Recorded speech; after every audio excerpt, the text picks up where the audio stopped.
Why doesn't he tell us we're not drilling on Sesame Street, where Big Bird lives? The president wants you to believe that under his plan, U.S. oil production has never been better. It's at an 8-year high. So how can Obama make the claim that oil production is at record levels?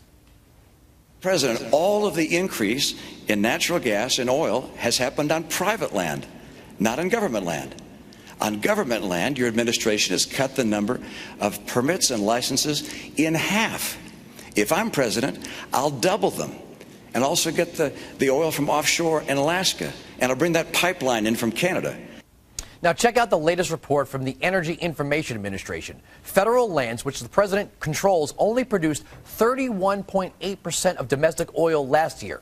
The increase in production last year came on state and privately owned land, resulting in 150 million barrels more in oil than 2010. I'm back with Brad Schaeffer. He's the CEO of Infra Energy Brokers, and James Taylor is a senior fellow at the Heartland Institute and is responsible for some great research. I have some numbers here, James, and you tell me if I'm right or wrong about this. U.S. News and World Report reported through the Interior Department that in 2008, the lease revenues brought us $9.5 billion. By 2011, it was $36 million. So if this president is creating new leases, not taking credit for the ones that are clearing the legal hurdles from the Bush years, if he's creating new leases, why are the revenues so far down?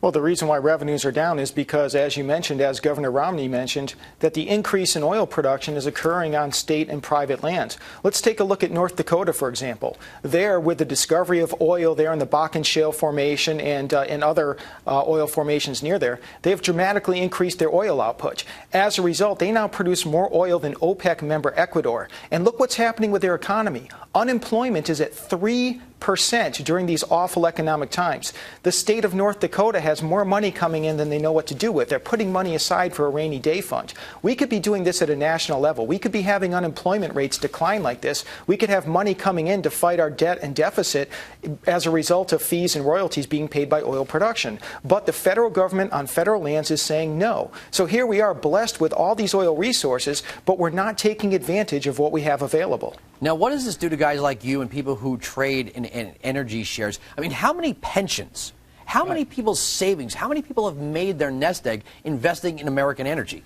Oh, absolutely. I mean, you can't look at any major fund without having, if they're a blended fund, without having some investment into Exxon or some of the other larger companies. James was mentioning, took some of my talking points there because I was going to bring up North Dakota as a perfect example. That's all right. You're a smart guy. You got your own. But what James will also, I'm sure he'll agree with too, is that even when countries like Canada are trying to give us 500,000 barrels or 500,000 barrels a day of oil, and on top of that 20,000 shovel-ready jobs, real shovel-ready, not Obama, I meant to say, not so shovel-ready jobs. We turn them down for I keep saying economic. I don't know why. It's the antithesis of that, for environmental reasons. And I'm talking about the Keystone XL pipeline, of course. And there's an example right there of 1,600 miles of pipeline that we wanted to bring into the United States. From Canada's basically saying, listen, we're pumping it. We're either going to give it to you or we're going to give it to China.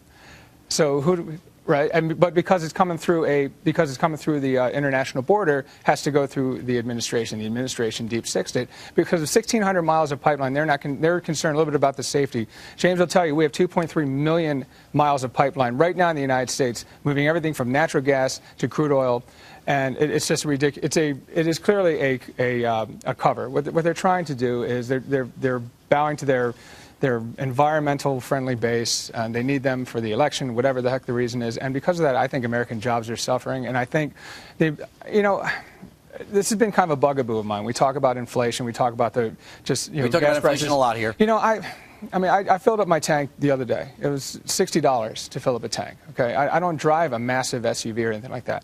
Now, I try to imagine myself, what if I'm somebody on a fixed income, I'm retired, or somebody who's... War on savings. It's absolute war on savings. My father, when I was a kid, used to call inflation the hidden tax. And I'm talking about, if you don't want to call it inflation the way the Fed defines it, call it the cost of living, call it whatever you want to do. And what you're seeing right now in California is what you could see in the rest of the country, because as you said, when you have restricted supply, it doesn't change demand, unlike what Obama would like to tell you.